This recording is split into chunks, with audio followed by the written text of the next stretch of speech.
Assalamualaikum warahmatullahi wabarakatuh. Waalaikumsalam warahmatullahi wabarakatuh. Lulusan. Baik anak-anak, selamat pagi semua. Pagi. Gimana kabarnya hari ini? Alhamdulillah, luar biasa. Alhamdulillahirabbil alamin. Semuanya baik-baik dalam keadaan sehat walafiat. Dan pada hari ini kita seperti biasa akan melanjutkan pelajaran fikih kita. Oke, untuk mengingat kembali apa yang telah kita pelajari pada minggu lalu, kira-kira materi apa kemarin? Sholat fardu 5 waktu, syarat-syarat dan ketentuan sholat fardu. Dan pada hari ini kita akan mempelajari tentang sholat juga, tapi tentang sholat berjamaah. Namun sebelum kita ke materi inti, alangkah lebih baiknya kita meminta kepada Allah semoga ilmu yang kita pelajari pada hari ini bisa bermanfaat untuk diri kita, dunia dan akhirat. Untuk itu saya harapkan salah satu untuk memimpin doa. Oh iya, Jaki aja. Silakan Jaki pimpin teman-temannya untuk berdoa. Sikap berdoa. Sebelum kita belajar, mari kita berdoa. Berdoa mulai. A'udzu billahi minasyaitonir rajim. Bismillahirrahmanirrahim. Alhamdulillahi rabbil alamin. Ar-Rahmanir Rahim. Maliki yaumiddin. Amin amin ya rabbal alamin. Oke, baiklah, setelah kita berdoa, kemudian sekarang Bapak Guru akan absen dulu. Ada yang nggak masuk hari ini? Ada? Siapa namanya yang nggak masuk? Daniel Furkan. Kemana ya? Izin. Sama Mar'atun Solehah. Kemana Mar'atun Solehah? Ada keterangan? Oke, nanti ketua kelas bisa menghubungi wali kelas atau bersama-sama wali kelas mengunjungi temannya yang tanpa izin ya. Untuk ditanya apa kendalanya sampai tidak izin atau apakah dia sakit tapi tidak sempat minta izin. Ya, ketua kelas? Baiklah, anak-anak semua, seperti yang telah Bapak Guru jelaskan tadi, materi kita pada hari ini adalah tentang materi sholat berjamaah. Mengingat materi ini sangat penting, saya harapkan semuanya mendengarkan dengan baik. Pertama, biar nanti bisa mengerti apa itu sholat berjamaah. Dan nanti ke depannya, sholat berjamaah itu sangat-sangat besar pahalanya di sisi Allah. Jadi itu akan memotivasi kita nanti ke depannya untuk selalu melaksanakan sholat secara berjamaah. Seperti hadis yang telah disampaikan oleh Rasulullah, yang hadis yang sangat sahih sekali, yang berbunyi, sholatul jamaah afdalu min sholatil fardhi sab'ata wa isrina darajat. Yang artinya sholat berjamaah itu lebih utama daripada sholat sendiri 27 derajat. Jadi ketinggian dari sholat berjamaah itu posisinya lebih tinggi 27 derajat. Apa nggak pengen punya pahala yang sangat-sangat besar kayak gitu? Pengen. Kalau pengen berarti harus sholat berjamaah. Setiap waktu 5 kali paling tidak sholat berjamaah di sholat fardu. Baiklah, untuk lebih mempersingkat waktu lagi, kita langsung masuk ke materi tentang sholat berjamaah. Namun sebelumnya Bapak Guru akan jelaskan beberapa capaian pembelajaran kita dulu. Apa sih yang harus kita capai dalam pembelajaran tentang sholat berjamaah ini? Yang pertama itu, siswa memahami tata cara dan ketentuan sholat berjamaah. Nanti setelah kita mempelajari materi tentang sholat berjamaah, kalian bisa memahami tata cara dan ketentuan sholat berjamaah. Kemudian tujuan pembelajaran kita tentang materi sholat berjamaah ini yang pertama adalah siswa mampu menjelaskan pengertian sholat berjamaah. Kemudian tujuan yang kedua adalah siswa mampu mempraktekkan tata cara sholat berjamaah. Itu nanti salah satu capaian pembelajaran dan tujuan pembelajaran pada materi sholat berjamaah. Oke, sebelum kita masuk ke materi, Bapak Guru pengen tanya dulu pengetahuan kalian tentang sholat. Sholat kemarin apa? Sholat kemarin? Doa menurut bahasa. Kalau menurut istilah? Apa kemarin? Ibadah atau kegiatan yang dilakukan yang dimulai dari takbiratul ihram dan diakhiri dengan salam. Itu menurut istilah kemarin. Kemudian kalau sholat berjamaah ada yang tahu? Apa itu sholat berjamaah? Sholat bersama. Ada lagi yang lain? Sholat yang ada imamnya, ya betul semua. Kemudian apa lagi? Sholat yang pahalanya lebih besar, good. Ada yang lain? Kemudian tata cara sholat berjamaah, ada yang tahu? Apa? Mengikuti imam, ya harus. Apalagi tata cara sholat berjamaah yang lain? Ada saf-safnya, ya bisa jadi. Rapatkan saf, tata caranya ya, semuanya benar. Kemudian pertanyaan selanjutnya, syarat-syarat menjadi imam, ada yang tahu? Apa salah syarat-syarat seorang imam? Bacaannya fasih, oke, bisa.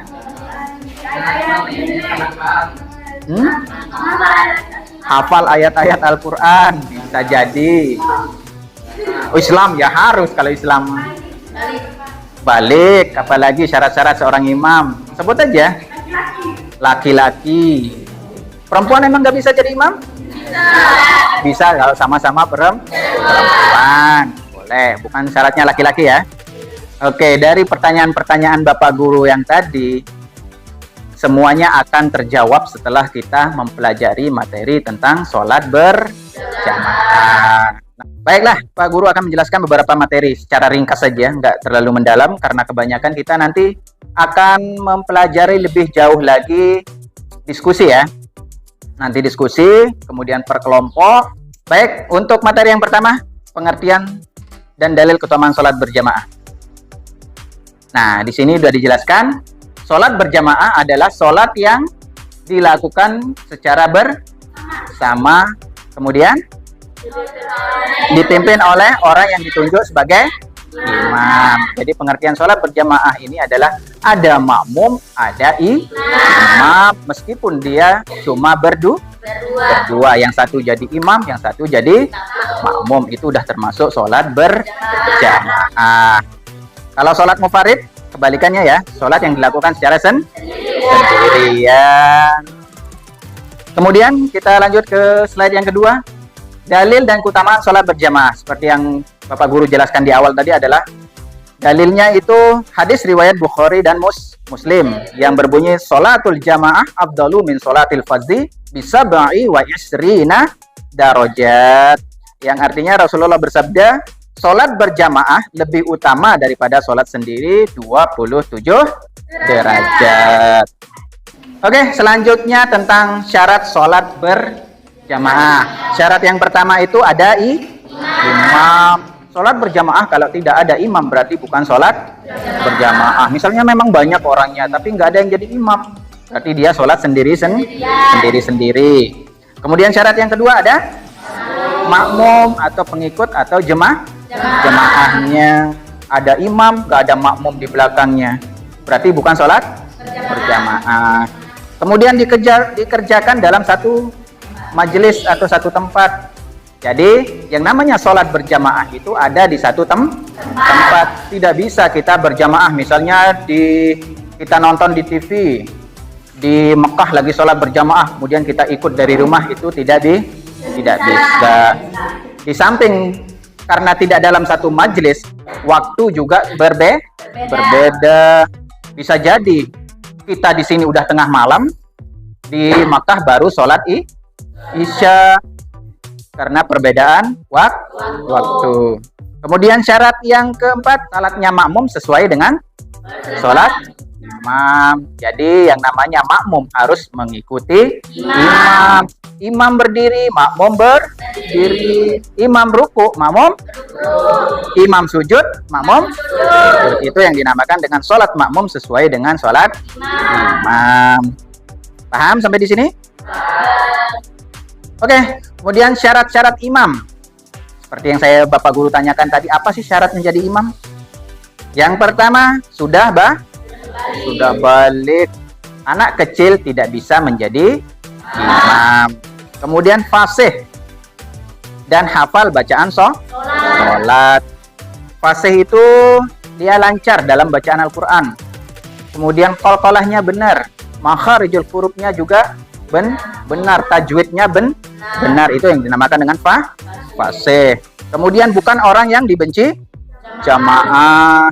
Banyak orang yang dibenci sama jamaahnya. Jadi dia tidak bisa menjadi imam karena jemaahnya nanti ngedumel. Wah, saya dipimpin sama orang ini lagi. Itu bisa menjadikan sholat jamaahnya menjadi kurang pahalanya. Kemudian mengetahui syarat dan rukun serta hal yang membatalkan sholat. Seorang imam harus paham kapan syarat dan rukun sholat itu dikerjakan. Mana syarat sholat, mana rukun sholat, dia harus mengerti. Kemudian mengerti hal-hal yang membatalkan sholat. Soalnya kalau imam batal sholatnya, dia harus mundur secara teratur. Kemudian makmum menggantikannya menjadi imam. Seorang imam jangan ngeyel, udah batal sholatnya, udah batal wudhunya, malah ngeyel lanjut. Misalnya dia lagi ruku, tanpa disengaja keluar kentutnya sedikit, dia harus mundur sebagai imam, dia harus keluar. Kemudian orang yang tepat di belakang imam harus maju menggantikan imamnya. Kemudian apabila ada yang salah-salah kerjaan imam, makmum harus memperingatkan. Bagaimana cara memperingatkan imam? Kalau laki-laki mengucap subhanallah, itu untuk memperingatkan imam. Kalau perempuan tepuk tangan sekali boleh. Dah. Jangan pakai suara. Nanti perempuan subhanallah. Kalau perempuan itu suara termasuk aurat. Jangan mendayu-dayu. Syarat-syarat menjadi makmum. Makmum itu apa makmum? Orang yang mengikuti imam dalam sholat berjamaah. Syarat-syaratnya yang pertama, berniat mengikuti imam. Makanya sebelum kita takbiratul ihram, paling tidak kita membuat lafaz niat. Kemudian syarat yang kedua adalah tidak mendahului gerakan imam. Imam belum ruku, dia sudah ruku duluan. Imam belum turun jatuh, dia udah duluan. Kemudian syarat selanjutnya adalah salatnya sesuai dengan salat imam. Berada di belakang imam dan satu majelis. Tidak bermakmum pada imam yang batal sholatnya. Nah, di sini penting. Kalau sudah imam batal sholatnya, makmum tidak mengikuti imam yang batal sholatnya. Seperti kisah dulu ada orang yang imam batal sholatnya, dia ngomong, waduh saya kentut. Kemudian ada yang di belakang makmumnya ikut ngomong juga, iya tadi kentut Pak Imam. Nah, di samping juga ngomong lagi, nggak boleh ngomong, lagi sholat. Itu juga sama-sama batal sholatnya semua. Setelah yang satunya nggak ngomong, tapi dia bilang, untung saya nggak ngomong. Ikut juga batal jadinya sholatnya, semuanya batal sholatnya. Nah, macam-macam makmum itu banyak sekali. Ada yang bernama makmum muafiq, yaitu makmum yang tidak terlambat. Kemudian makmum masbuk, yaitu makmum yang terlambat. Kemudian makmum mufarriq, makmum yang menyalahi gerakan imam. Oke, selanjutnya kita akan membentuk kelompok. Semuanya membawa HP kan? Nah, membawa HP. Di sini Bapak Guru atau kita meminjam linknya Kemendikbud. Di sini kalian bisa masuk ke linknya akupintar.id.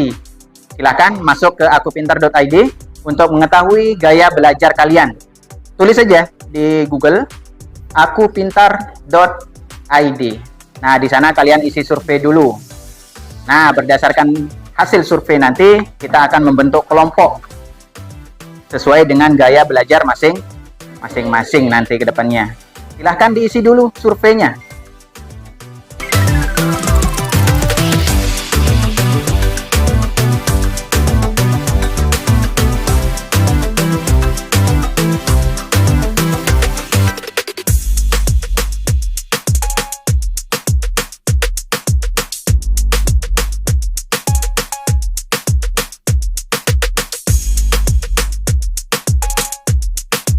Oke, sudah semua selesai?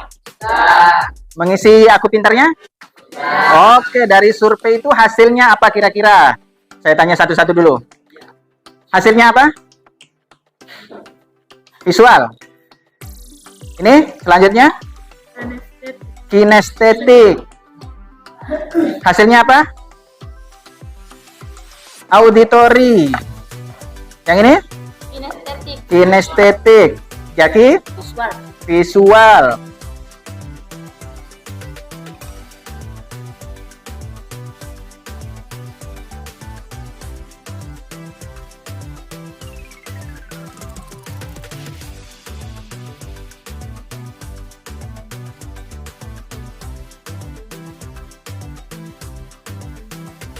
Waduh, di kelas ini kebanyakan yang kinestetik ya.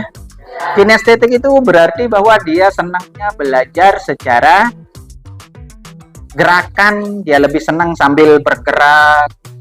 Itu artinya kinestetik. Orangnya pokoknya nggak bisa diem. Beda halnya dengan auditory. Auditory itu lebih senang mendengarkan penjelasan. Dijelaskan, dia diem mendengarkan, itu artinya dia auditory. Tadi visual nggak ada. Visual itu artinya bahwa dia lebih senang melihat gerakan. Misalnya dia lebih senang kalau Pak gurunya bisa mempraktekkan langsung sambil bergerak langsung. Jadi karena lebih banyak kinestetik dan auditory, jadi kita bagi dua kelompok aja. Ada kelompok kinestetik dan ada kelompok auditory. Oke, baiklah, setelah dibagi kelompoknya, ini di bagian sebelah kiri saya ini adalah kelompok kinestetik. Kemudian di belakang auditory. Selanjutnya, silahkan kalian memperhatikan video dulu sebelum mengerjakan LKPD-nya. Silahkan perhatikan video berikut ini.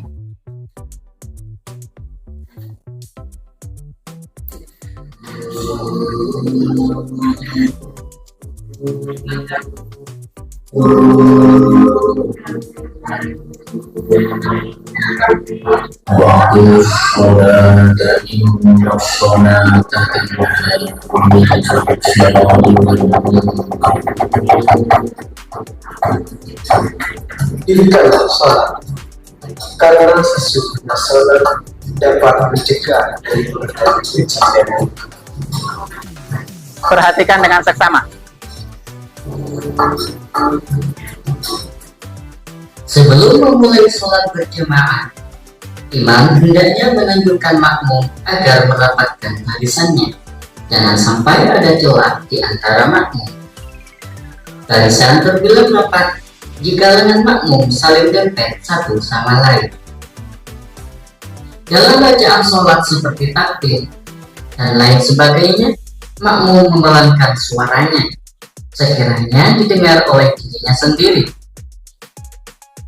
Berikut juga dalam melakukan gerakan sholat, makmum tidak boleh bersamaan, mendahului, atau terlambat satu rukun dari gerakan imam. Oke, setelah memperhatikan video yang tadi, sekarang sesuai dengan kelompoknya mengerjakan tugas sesuai dengan LKPD yang sudah Bapak bagikan tadi. Untuk kelompok yang kinestetik tadi, tugasnya, petunjuknya sudah ada di situ. Amati video yang disajikan, kemudian menuliskan poin-poin penting yang didapatkan di dalam video tadi itu apa saja. Silahkan ditulis di LKPD-nya. Kemudian untuk yang kinestetik. Kalau kinestetik mungkin kita mempelajari tata cara dan prakteknya langsung biasanya. Ya. Siap semua? Siap sesuai dengan tugasnya masing-masing? Ya, silakan berdiskusi sesuai kelompoknya yang sudah dibagi, baik yang auditori maupun yang kinestetik. Ya, silakan Pak Guru persilakan untuk mengerjakannya.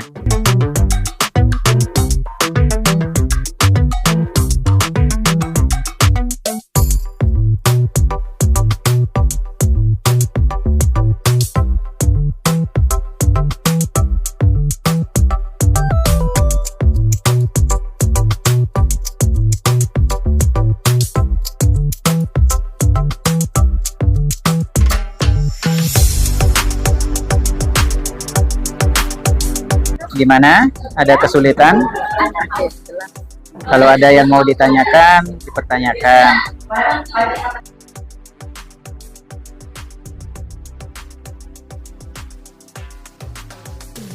Oke, baiklah setelah kita melakukan diskusi sesuai dengan kelompoknya tadi. Nah, untuk mengakhiri, sebelumnya Bapak Guru pengen asesmen dulu. Asesmen formatif. Apakah pelajaran pada hari ini ditangkap dengan baik atau tidak? Oke, silahkan perhatikan di layar. Ada beberapa pertanyaan untuk mengukur ketercapaian kita belajar pada hari ini. Sudah tercapai atau tidak? Yang pertama, silahkan dijawab. Salat dikerjakan secara bersama-sama oleh 2 orang atau lebih. Salah seorang di antara mereka menjadi imam, sedangkan yang lain menjadi makmum, merupakan pengertian dari salat. Sholat berjamaah, kita lihat dulu. Benar ya, sholat berjamaah. Kemudian, pertanyaan selanjutnya. Makmum yang datang terlambat dan menemukan imam telah ruku pada rakaat pertama dikenal dengan makmum? Makmum masbuk, kita lihat. Oh, benar.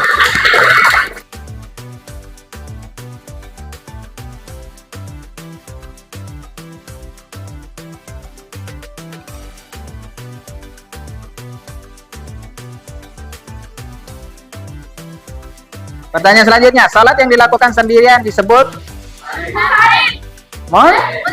munfarid. Oke. Salat apa saja yang dilakukan dengan berjamaah? Salat zuhur, maghrib, isya. Semua? Ya. Oke, dari semuanya benar dijawab. Alhamdulillah, berarti pembelajaran pada hari ini berhasil karena kalian sudah paham apa yang disampaikan. Untuk itu kesimpulan daripada pembelajaran kita kali ini adalah bahwa sholat berjamaah itu sangat penting, sangat tinggi pahalanya. Seperti yang sudah Bapak Guru sampaikan, itu 27 derajat dibandingkan dengan sholat sendiri. Jadi sholat berjamaah itu memiliki kedudukan yang lebih tinggi daripada sholat sendiri. Untuk itu diusahakan anak-anakku sekalian bisa melaksanakan sholat secara berjamaah, baik di rumah dengan orang tua atau ke musola atau lebih ke masjid. Untuk itu, setelah kita mempelajari materi pada hari ini, saya harapkan materi yang kita dapatkan pada hari ini bisa menjadi ilmu yang bermanfaat untuk kita. Jadi, mungkin sampai di sini dulu pertemuan kita pada hari ini. Semoga apa yang kita pelajari mendapatkan nilai ibadah di sisi Allah Subhanahu wa Ta'ala. Amin ya Rabbal Alamin. Bapak Guru akhiri, sampai jumpa minggu depannya. Wabillahi taufiq wal hidayah. Wassalamualaikum warahmatullahi wabarakatuh. Waalaikumsalam warahmatullahi wabarakatuh.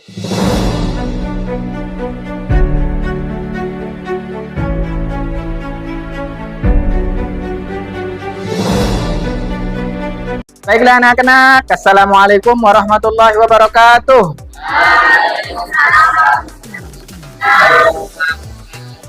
Ya, kita bertemu lagi seperti biasa pada Materi P5 PP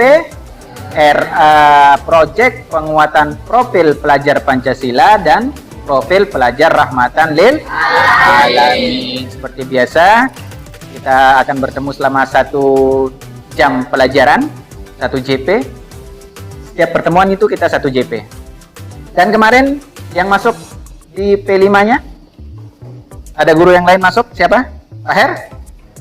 Pak Hermawan ya? Sudah menemani kalian, katanya kemarin beliau juga udah berdiskusi sama saya bahwa kalian sudah mengunjungi fasilitas-fasilitas kesehatan yang ada di Sape dan Lambu. Gimana hasilnya kemarin? Alhamdulillah. Menyenangkan? Berkunjung, saya dengar kemarin berkunjung ke Puskesmas Sape dan Puskesmas Lambu. Katanya bertemu sama poli paru-paru juga. Dijelaskan sama dokter poli paru-paru, gimana hasilnya kemarin? Tentang rokoknya? Dijelaskan tentang kesehatan paru-paru, kemudian dampak negatif dari rokoknya, asap rokok, bagaimana penggumpalan asap rokok di dalam paru-paru. Nah, seperti itulah nanti kira-kira kita akan membuat kampanye anti rokok. Kita tetap sama tema kita dan judul proyek kita yaitu Hidup Tanpa Rokok Keren. Kemudian pada kesempatan kali ini, karena kalian sudah mengumpulkan banyak data, mulai dari survei kemarin, wawancara kepada para perokok, kemudian hasil kunjungan ke fasilitas kesehatan yang ada di sekitar kita, di Kecamatan Sape dan Lambu, semuanya itu akan kita gunakan sebagai bahan untuk membuat proyek kampanye anti rokok atau kampanye hidup tanpa rokok itu keren. Oke, di sini kita akan membuat kampanye sekarang, tapi saya jelaskan dulu beberapa materi tentang kampanyenya. Nah, manfaat meninggalkan rokok. Banyak sekali manfaat apabila kita meninggalkan rokok atau apabila kita tidak merokok. Ini meninggalkan rokok ini seolah-olah orangnya pernah merokok, tapi alangkah lebih baiknya jangan pernah coba-coba untuk merokok. Itu intinya. Kemudian dampak buruk merokok, mungkin kemarin sudah dijelaskan juga sama dokter bagian poli paru-paru kemarin. Banyak sekali dampak-dampak buruk apabila kita merokok. Yang pertama itu gangguan pernafasan, itu pasti terkait dengan paru-paru. Kemudian penyakit jantung. Kemudian dampak pada anak, ini yang paling sering terjadi. Orang tua sambil menggendong anaknya sambil merokok, itu sangat mengganggu kesehatan anak. Apalagi ada orang tua atau ibu-ibu yang sedang hamil kemudian merokok, itu dapat mengganggu perkembangan janin di dalam kandungan. Kemudian merosotkan kualitas gigi dan mulut, juga itu dampak kepada para perokok. Nah, kita masuk ke strategi kampanye kita. Nanti kedepannya kita akan membuat kampanye, baik itu paling tidak kita membuat kampanye di sekitar kita dulu, wilayah di sekolah. Kemudian kemarin juga ada beberapa sekolah, setelah saya jelaskan tentang P5 PPRA kita mengambil tema ini, mereka juga pengen sekali mengadopsi ini, terutama MAN 2 Bima di samping kita, karena mereka banyak siswa mereka yang sudah terkontaminasi sama rokok, makanya mereka ingin mengambil proyek kayak gini juga besok. Kemudian strategi penjelasan tentang rokok. Di dalam kampanye itu nanti kita akan menjelaskan apa sih itu rokok, apa dampak buruk rokok, apa yang terkandung di dalam satu batang rokok. Semuanya akan kita jelaskan. Kemudian pertimbangan emosional. Pasti di dalam kampanye pasti ada yang namanya emosional. Orang yang sudah terlanjur ngerokok, apabila kita memberikan penjelasan, pasti mereka susah menerimanya. Pasti banyak alasan-alasannya. Kemudian alat kampanye. Kita juga akan mempersiapkan alat-alat kampanye. Alat-alat kampanye ini kita bisa buat nanti berupa poster dan spanduk. Itu yang lebih gampangnya nanti. Ketimbang kita membuat yang lain-lain terlalu banyak nanti, kita buat fokuskan dua aja, dua jenis alat kampanye kita, yaitu poster dan spanduk. Kalau poster mungkin kita bisa ditempel-tempel di tempat fasilitas umum, mungkin di sekitar sekolah kita, nanti kita akan tempel di ruang guru, satu. Kemudian di ruang tata usaha, ruang TU. Kemudian di ruang UKS, satu kita tempel nanti di sana. Kemudian di ruang perpustakaan kita buatkan. Kemudian untuk spanduknya kita tempel di depan pintu masuk madrasah atau sekolah. Kita pasang situ satu. Kemudian di jalan raya satu. Kemudian kemarin juga dari fasilitas kesehatan, yaitu di Puskesmas Sapi dan Lambu juga pesan masing-masing satu spanduknya. Nanti kita buatkan. Tapi kalian harus mendesain dulu bentuk spanduknya kayak gimana. Nah, sekarang kita lanjutkan dulu. Kemudian target. Kita harus menentukan sebelum kita membuat sebuah alat kampanye, membuat sebuah kampanye, itu kita harus tentukan dulu target kita siapa sih sebenarnya. Target kita adalah para perokok dan yang tidak merokok. Yang para perokok ini kita usahakan mereka untuk minimal mengurangi rokok. Alangkah lebih baiknya kalau mereka sadar dan berhenti merokok. Kemudian target selanjutnya adalah yang belum merokok ini, biar mereka tidak ingin coba-coba untuk merokok.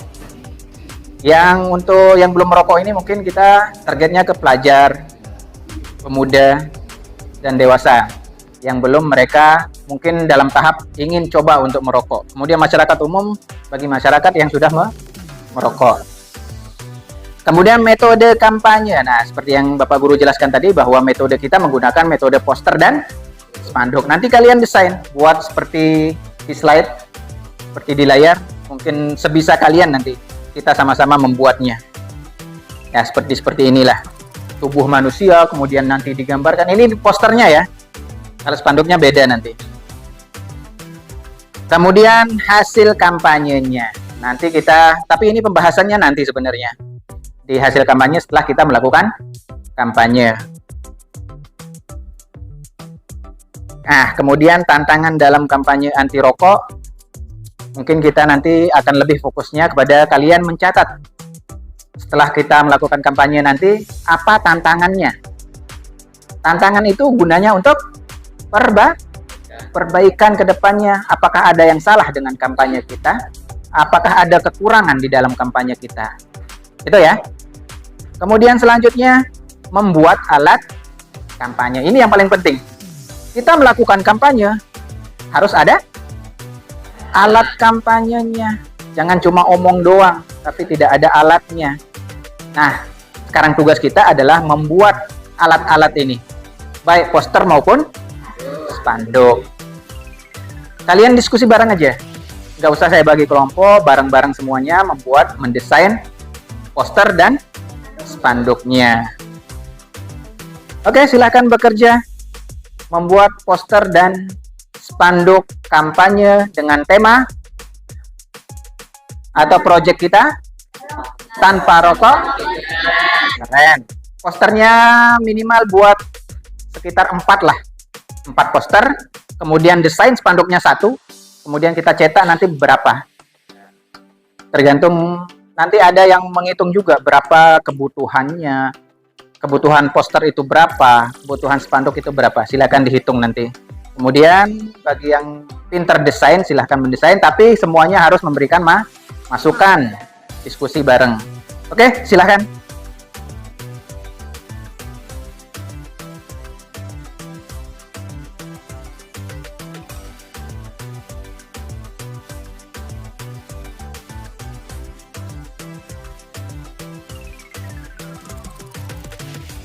Gimana? Ya, silakan Nabil desain mana yang bagus menurutnya. Tapi tetap ya, sesuai dengan project kita, judul project kita. Tanpa rokok itu keren ya. Jangan dilupakan.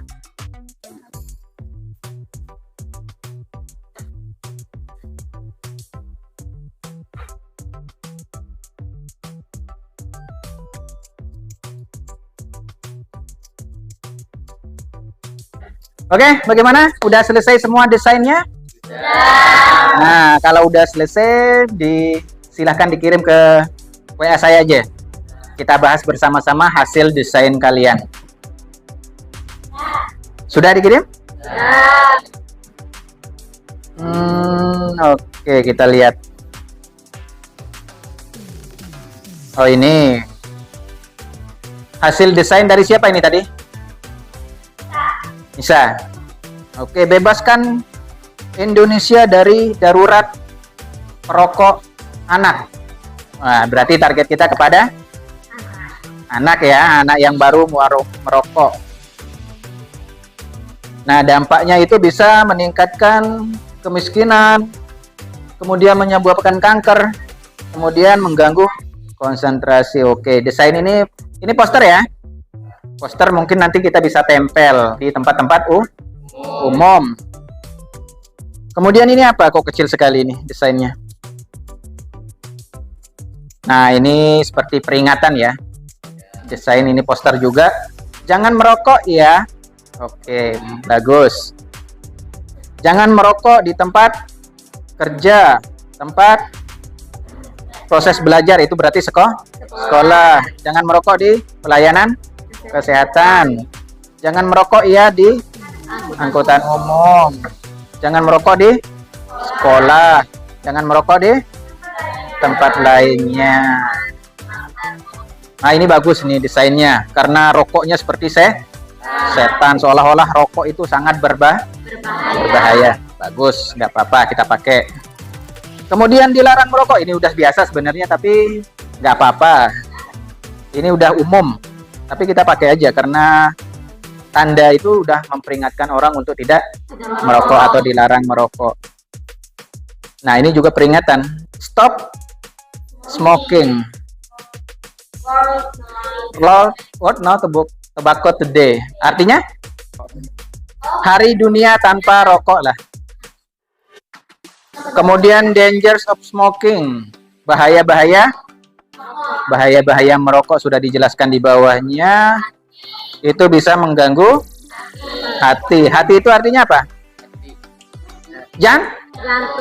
Jantung, lung, paru-paru, kemudian brain, otak. Terakhir ini apa? Stomach, lambung atau perut ya. Lambung lah kalau di sini. Oke, desainnya sudah 4. Berarti kita sudah membuat poster, 4 buah poster. Harus kita cetak. Kemudian tempat-tempat umumnya kita tempel semua. Satu tempat umum tempel 4 juga.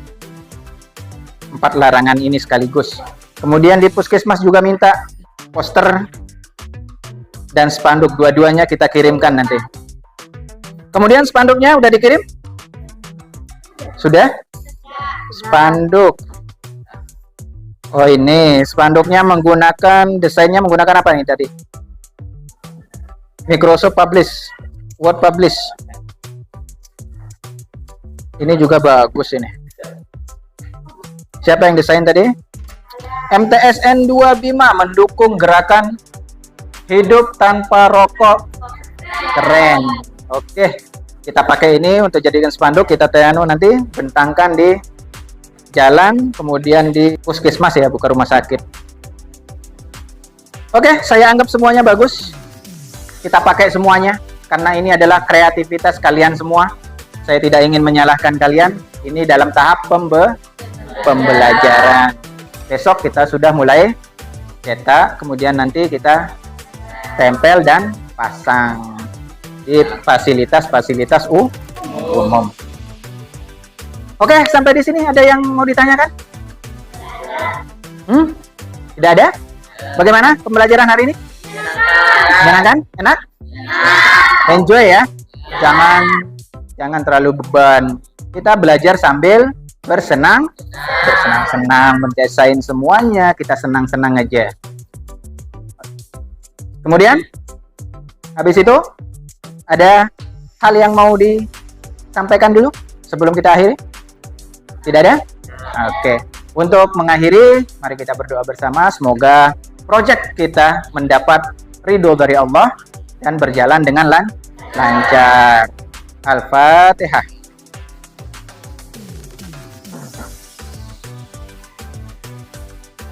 Untuk mengakhiri pembelajaran kita kali ini, kita sama-sama membaca hamdalah.